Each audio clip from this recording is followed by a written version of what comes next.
Kapan sebenarnya DC itu datang ke rumah nasabah yang sedang galbay di tahun 2025 ini? Mengingat ada aturan baru terhadap yang namanya dunia pinjol, khususnya dalam dunia penagihan ya. Nah, di sini saya mau bahas buat kalian semuanya.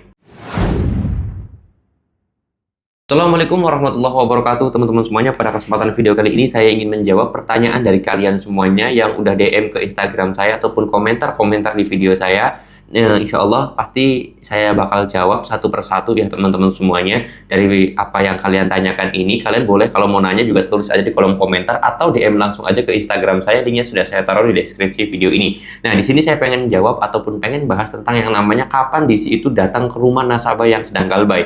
Mengingat tahun 2025 ini aturannya sedikit berbeda di tahun 2024 dan tahun 2023.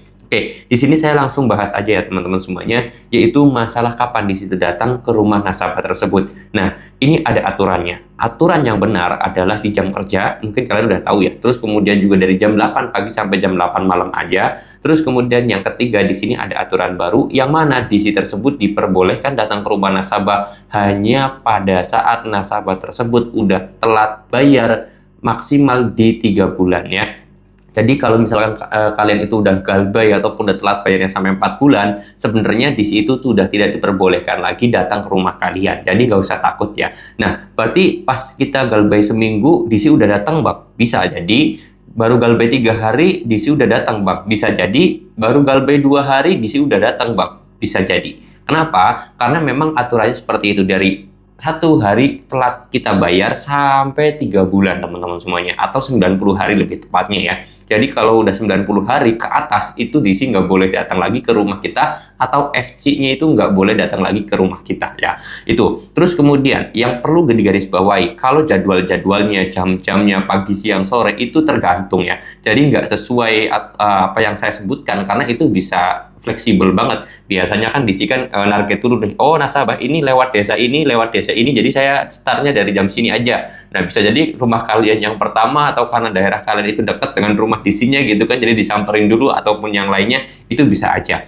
Jadi itu sangat fleksibel kalau masalah jam dan juga waktunya. Tetapi berdasarkan pengalaman jarang banget di situ jam 8 pagi udah datang ke rumah kita, jarang banget.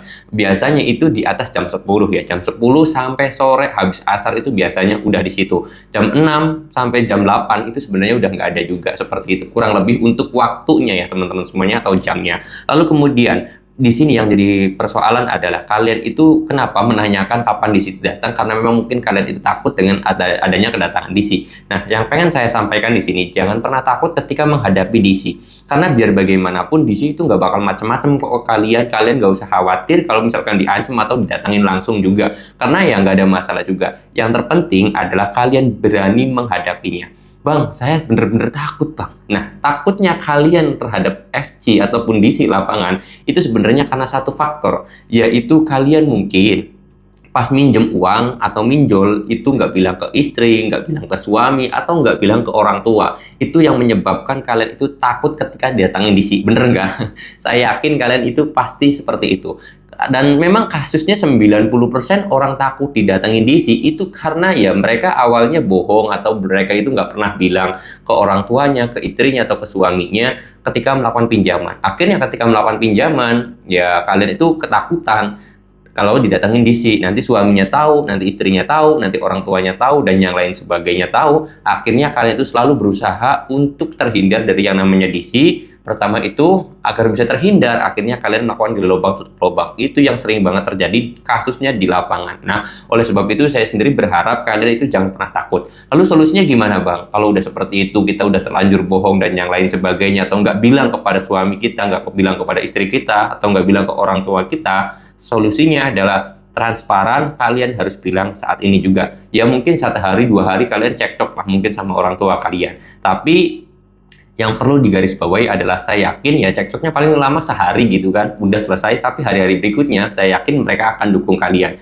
Gak mungkin kalau ada FC, orang tua kalian dukungnya DC tersebut, nggak mungkin. Atau kalian bilang ke suami, saya yakin suami kalian juga nggak bakal dukung FC-nya juga atau mendukung DC-nya juga. Saya yakin pasti dukung kalian dan kalian mendapatkan support agar lebih berani lagi menghadapi DC tersebut. Oke, mudah-mudahan video ini bisa bermanfaat dan bisa menjawab pertanyaan kalian. Saya mau tutup dulu video ini dengan kata Assalamualaikum warahmatullahi wabarakatuh.